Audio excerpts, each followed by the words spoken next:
चाणक्य नीति एक ऐसा भारतीय ग्रंथ है जिसे पढ़कर पश्चात विद्वान भी दांतों तले उंगली दबाते हैं। यही वह प्रसिद्ध ग्रंथ है जिसमें लोक व्यवहार सिद्धांत एवं राजनीति की ऐसी अधिक शिक्षाएं दी हुई है जिन्हें जानकर कोई भी व्यक्ति अपने जीवन में सफल हो सकता है। अतः अपने कल्याण के लिए प्रत्येक व्यक्ति को इस ग्रंथ का अध्ययन करना चाहिए। चाणक्य को अर्थशास्त्र से संबंधित होने के कारण कौटिल्य भी कहा गया है। कौटिल्य का अर्थ है जो कूटनीति में प्रवीण हो। चाणक्य की कूटनीति से राजा और प्रजा दोनों को ही लाभ होता है। चाणक्य के राजनीति शास्त्र से सभी वर्गों ने अब तक लाभ उठाया है और प्राचीन काल से उठाते आ रहे हैं। प्रणम्य शिरसा विष्णुं त्रैलोक्याधिपतिं प्रभुं नाना शास्त्र उद्धृतं विक्ष्ये राजनीतिस्मुच्चयम्। इस श्लोक का अर्थ यह है कि मैं तीनों लोकों स्वर्ग, पृथ्वी और पाताल के स्वामी भगवान के चरणों में सिर झुकाकर नमस्कार करता हूँ। इसके बाद मैं राजनीति के उन सिद्धांतों का जन सामान्य के कल्याण के लिए वर्णन करता हूँ जो अनेक शास्त्रों से एकत्रित किए गए हैं। राजनीति में कौटिल्य की महत्ता से कोई इनकार नहीं कर सकता। अनेक स्थानों पर उन्हें विष्णु शर्मा अथवा चाणक्य के नाम से भी पुकारा गया है। चाणक्य को शास्त्र से संबंधित होने के कारण कौटिल्य भी कहा गया है। कौटिल्य का अर्थ है जो कूटनीति में प्रवीण हो। चाणक्य की कूटनीति से राजा और प्रजा दोनों को ही लाभ होता है। चाणक्य के राजनीति शास्त्र से सभी वर्गों ने अब तक लाभ उठाया है और प्राचीन काल से उठाते आ रहे हैं। चाणक्य ने विष्णुगुप्त नाम से पंचतंत्र नामक एक और ग्रंथ की भी रचना की है। वह पुस्तक भी राजनीति से संबंधित है और उसको पढ़कर विद्यार्थियों को अनेक ऐसी बातों का ज्ञान होता है जिन्हें वह सामान्य ढंग से नहीं जान सकते। चाणक्य ने अनेक उदाहरण कर गूढ़ विषयों को इतना स्पष्ट कर दिया है कि जो उसकी अपनी ही विशेषता है। भारतीय ग्रंथ रचनाकार प्राचीन काल से अपने कार्य की निर्विघ्नतापूर्वक समाप्ति के लिए सदैव अपने इष्ट देव का ध्यान लगाकर उसकी स्तुति किया करते थे। प्रायः सभी प्राचीन ग्रंथों में इस बात का उदाहरण स्पष्ट देखने को मिल जाएगा। चाणक्य ने भी यहाँ तीनों लोकों के स्वामी विष्णु का आह्वान किया है और उन्हें नम्रतापूर्वक प्रणाम करके ही अपने ग्रंथ की रचना प्रारंभ की है। अधीतेद अन्यथा शास्त्र निरो जानाति सत्यमः धर्मोपदेश विख्यातन कार्य शुभाशुभम। इस श्लोक का अर्थ यह है कि समझदार व्यक्ति इस नीति शास्त्र का पढ़कर यह जान लेता है कि कौन सा कार्य उसके योग्य है अथवा कौन न करने योग्य। उसे कार्यों के अच्छे और बुरे परिणाम के संबंध में ज्ञान हो जाता है, इसलिए वह अपने व्यवहार में कुशल हो सकता है। इन करने योग्य अथवा न करने योग्य कार्यों को धर्मोपदेश भी माना जा सकता है। यह समझने की बात है कि मनुष्य का यह ज्ञात होना चाहिए कि कार्य के संबंध में उसका धर्म क्या है, अर्थात उसके मन में यह बात स्पष्ट होनी चाहिए कि कौन सा कार्य करने योग्य है अथवा कौन सा कार्य धर्म विरुद्ध हो सकता है। धर्म का अर्थ मनुष्य अथवा किसी वस्तु के गुण और स्वभाव को माना जाता है। जिस प्रकार अग्नि का धर्म जलाना और पानी का धर्म शांत करता है, उसी प्रकार हम यह कह सकते हैं कि राजनीति में कुछ बातें ऐसी भी होती है जिन्हें सामान्य रूप से देखने पर धर्माविरुद्ध कहा जा सकता है, परंतु यहाँ राजनीति उस धर्म में सहायक होती है जिस कार्य को करने से किसी श्रेष्ठ ध्येय की प्राप्ति होती है। इस प्रकार हम यह भी कह सकते हैं कि धर्मशास्त्र, अर्थशास्त्र और राजनीति शास्त्र में एक प्रकार का संबंध है। उदाहरण के लिए घाव से पीड़ित एक बछड़े को गांधी जी ने गोली मार देने का आदेश दिया था। उनके इस कार्य को किसी ने अधर्म नहीं माना, क्योंकि उस तड़पते हुए बछड़े को, जिसका कोई इलाज संभव न था, उस समय उसकी जीवन लीला समाप्त कर देना ही धर्म था। इसी प्रकार महाभारत के युद्ध में अश्वत्थामा हतो नरोवा कुंजरोवा महान चीख चिल्लाहट के बीच कहे गए ये शब्द द्रोणाचार्य द्वारा किए जा रहे संहार से बचने के लिए उपयुक्त थे।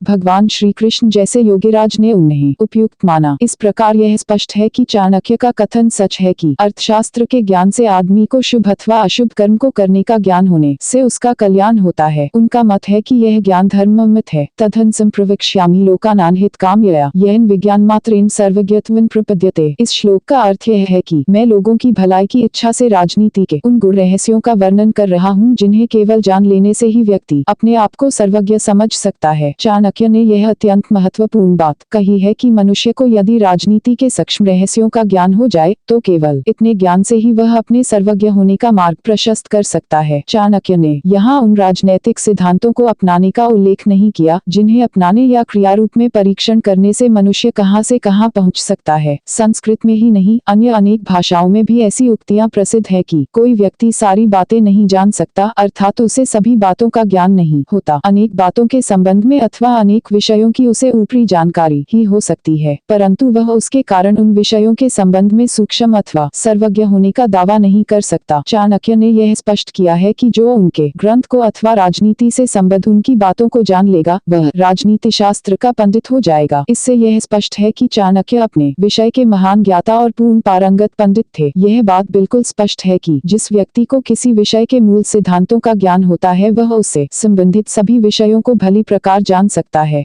इससे स्पष्ट है कि जो भी व्यक्ति चाहे चाणक्य के इस ग्रंथ को पढ़कर अपने जीवन में सफलता प्राप्त करने के साथ साथ आत्मगौरव पूर्वक सर्वज्ञ होने का दावा भी कर सकता है। अतः अपने कल्याण के लिए प्रत्येक व्यक्ति को इस ग्रंथ का अध्ययन करना चाहिए। मूर्ख शिष्योपदेशेन दुष्ट स्त्रीभरणेन च दुःखितः संप्रयोगेन पंडितोप्यवसीदति। चाणक्य इस श्लोक में कहते हैं कि मूर्ख शिष्य को उपदेश देने, दुष्ट और कुलटा स्त्री के भरण पोषण करने तथा दुखी व्यक्तियों के संग में रहने से बुद्धिमान व्यक्ति को भी कष्ट हो सकता है। यहाँ चाणक्य ने यह स्पष्ट किया है कि मूर्ख शिष्य को भली बात के लिए प्रेरित नहीं करना चाहिए। इसी प्रकार दुष्ट आचरण वाली स्त्री का संग करना भी अनुचित है और दुखी व्यक्तियों के पास बैठने उठने और समागम से ज्ञानवान पुरुषों को भी दुख उठाना पड़ सकता है। संभवतः देखने में ये बातें कुछ व्यक्तियों को साधारण प्रतीत होती हों, परंतु यदि इन बातों पर थोड़ा गंभीरतापूर्वक विचार किया जाए तो यह स्पष्ट हो जाता है कि चाणक्य ने बड़ी गंभीर बात कही है। वस्तुतः सीख, उपदेश अथवा परामर्श उसी व्यक्ति को देना चाहिए जो उसके योग्य हो अथवा सीख लेने की जिसकी इच्छा हो। बंदर और बया के घोंसले की कथा बड़ी प्रसिद्ध है।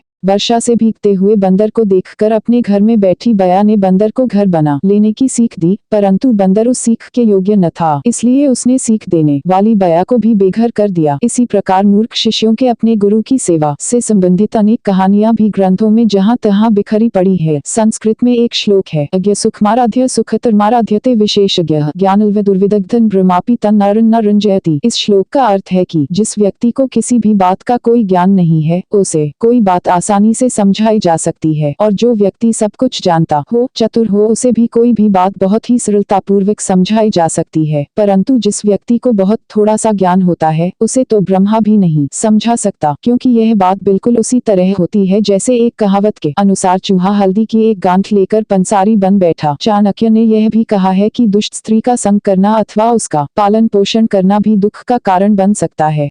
स्पष्ट है कि जो स्त्री अपने पति के प्रति ही सच्ची न हो वह दूसरे प्रेमी का क्या भला करेगी। इसी प्रकार दुखी व्यक्ति के साथ संग करने का परिणाम यही होगा कि उस व्यक्ति की निराशा, उस व्यक्ति के जीवन में व्याप्त तनाव और बुरी बातों का असर उसका संग करने वाले व्यक्ति पर भी अवश्य होगा। जो व्यक्ति इस प्रकार के दुखों से घिरे होते हैं उनका विवेक तो नष्ट हो ही जाता है, इसके साथ साथ उनमें अन्य अनेक बुराइयां भी आ जाती है। वे लालची, कठोर, निर्दयी भी हो जाते हैं। इसलिए यह स्पष्ट है कि यदि कोई समझदार व्यक्ति भी ऐसे काम करेगा तो उसे निश्चय ही कष्ट उठाना पड़ेगा। यह बात बिल्कुल वैसी ही है जैसे जानबूझकर सांप के बिल में हाथ देना अथवा आस्तीन में सांप पालना। चाणक्य ने यहाँ समझदार लोगों को दुखी व्यक्तियों से अलग रहने के लिए जो परामर्श दिया है वह बहुत ही महत्वपूर्ण है। चाणक्य के ही एक दूसरे ग्रंथ में कहा गया है कि एकस्य दुःखस्य न यावदन्तं गच्छाम्यहं पारमिवार्णवस्य तावद्वितीयं समुपस्थते में छिद्रेष्वनेर्था बहुली भवन्ति। चाणक्य का यह कथन सर्वथा सत्य है कि दुखी व्यक्ति का संसर्ग नहीं करना चाहिए, क्योंकि दुख कभी अकेला नहीं आता। जिस प्रकार कोई व्यक्ति यदि फटा हुआ कपड़ा ओढ़कर सोता है तो पैर अथवा हाथ लगने से वह कपड़ा और भी फटता जाता है, इसी प्रकार दुखों के सागर में फंसा व्यक्ति आसानी से उनसे पार नहीं निकलता। इसलिए चाणक्य का यह कथन सही है कि बुद्धिमान व्यक्ति को इन तीनों के संसर्ग से बचना चाहिए।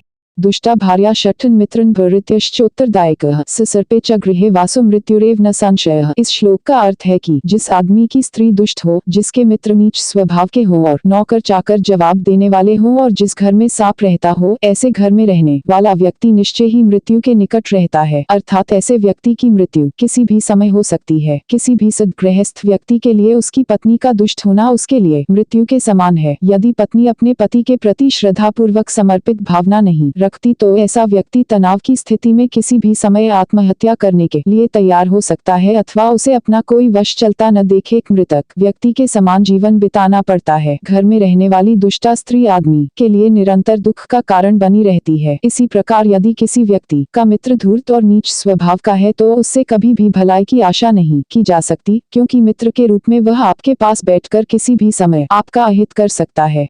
शत्रु से तो आदमी सावधान रहता है, उसे इस बात का ज्ञान होता है कि अमुक व्यक्ति मेरा शत्रु है, उससे मुझे बचकर रहना चाहिए। परंतु जिसको वह अपना मित्र समझता है और वही मित्र यदि मूर्ख है तो उसे हानि के अतिरिक्त और कुछ प्राप्त न होगा। यह एक कहावत भी है कि मूर्ख मित्र से बुद्धिमान शत्रु अच्छा समझा जाता है। इसलिए व्यक्ति को ऐसे मित्र कहलाने वाले मूर्ख दोस्त के संपर्क में नहीं आना चाहिए। जिस प्रकार मूर्ख मित्र हानिकारक है, उसी प्रकार अपने स्वामी की आज्ञा का पालन न करने वाला सेवक भी स्वामी की मुसीबत का कारण होता है। प्रायः यह समझा जाता है कि मुनहलगा नौकर कोई भी काम स्वामी की इच्छा के अनुरूप नहीं कर सकता। वह हर बात में स्वामी की आज्ञा का पालन करने की बजाय इधर उधर की बातें बनाकर मालिक की आज्ञा के विपरीत कार्य करेगा, जिससे स्वामी का तनाव बढ़ने की संभावना बनी रहती है। संभव है कि इस प्रकार का सेवक घर के किसी गुप्त भेद को भी जानता हो। ऐसी स्थिति में तो वह और भी कष्टकर होगा। कोई भी व्यक्ति ऐसे घर में निश्चिंत होकर नहीं रह सकता जब उसे यह पता लग जाए कि उसके घर में कोई सांप छिपा है। उसके लिए हर समय सावधानी बरतना और आत्मरक्षा के प्रयत्न में जुटा रहना कठिन है। इसलिए ऐसी स्थिति में जो व्यक्ति रहता है उसकी मृत्यु में संदेह नहीं हो सकता है। वह शारीरिक रूप से किसी भी क्षण लापरवाह हो जाए और काल के गाल में समा जाए।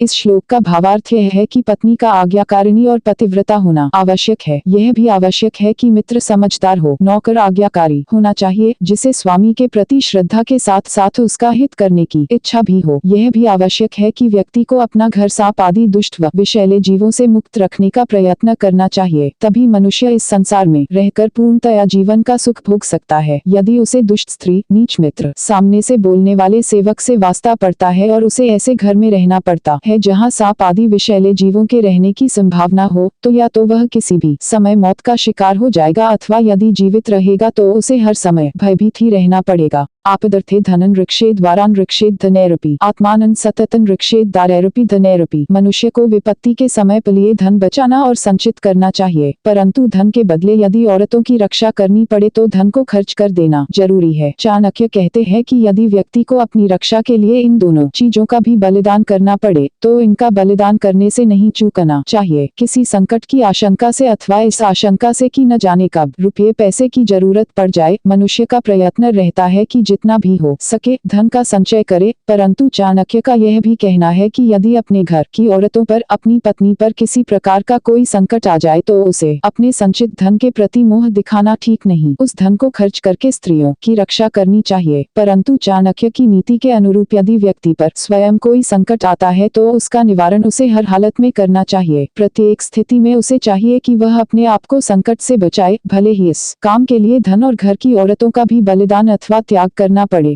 इसका स्पष्ट भाव यही है कि यदि व्यक्ति अपने आप को संकट से उबार लेता है तो वह अपने प्रयत्नों से धन का संचय तो फिर कर लेगा, परंतु यदि वह अपनी रक्षा नहीं कर पाता तो स्त्रियों और धन के होने या न होने का कोई रह जाता, क्योंकि यदि व्यक्ति स्वयं ही जीवित नहीं रह पाएगा तो उन वस्तुओं का उपयोग दूसरे व्यक्ति ही करेंगे, महत्व नहीं। चाणक्य धन के महत्व को कम नहीं करते, क्योंकि उससे व्यक्ति अनेक संकटों से छुटकारा पाता है, परंतु उनका यह कहना है कि किसी भी परिवार की भली स्त्रियों का महत्व धन से भी कई गुना अधिक होता है। हर तरह से उनकी रक्षा के लिए प्रयत्न करना आवश्यक है। उनकी रक्षा के लिए किए गए धन का व्यय व्यर्थ नहीं जाता, क्योंकि उनकी मान मर्यादा की रक्षा में व्यक्ति की मान मर्यादा की रक्षा होती है। साथ ही चाणक्य का यह भी मानना है कि व्यक्ति का अपना महत्व सब चीजों से अधिक है, अर्थात उसे सब चीजों का त्याग करके भी अपनी रक्षा करनी चाहिए। यदि वह अपनी रक्षा नहीं कर पाता तो घर की स्त्रियां और धन उसके शत्रुओं के उपयोग के काम आएंगे। भारतीय इतिहास में हमें इस प्रकार के अनेक उदाहरण देखने को मिलते हैं, भले ही वहाँ उनका उपयोग दूसरे रूप में हुआ है। राजपूत स्त्रियों ने जब यह अनुभव किया कि राज्य और राजा की रक्षा करना तथा उसे बचा पाना असंभव हो गया है तो उन्होंने अनेक बार जौहर व्रत इसीलिए किए। आपदर्थे धनन ऋक्षे श्रीमतश्च किमापदः कवाचित् चलते लक्ष्मी संचितोऽपि विनश्यति। 7 व्यक्ति को किसी संकट से बचने के लिए धन की रक्षा करनी चाहिए, धन जमा करना चाहिए, क्योंकि धन अथवा लक्ष्मी को चंचल माना गया है। उसके संबंध में यह नहीं कहा जा सकता कि वह कब नष्ट हो जाएगी, परंतु प्रारंभ की बात पर यह प्रश्न उठता है कि यदि आदमी विपत्ति के लिए धन का संचय करता है, दुख से बचने के लिए धन बचाता है, तो उसे दुख प्राप्त होने की संभावना ही कहाँ रह जाती है। ऐसे में चाणक्य स्वयं उत्तर देते हैं कि लक्ष्मी सदा अस्थिर रहती है, उसका स्वभाव चंचल है, इसलिए जमा किया हुआ धन भी किसी समय नष्ट हो सकता है।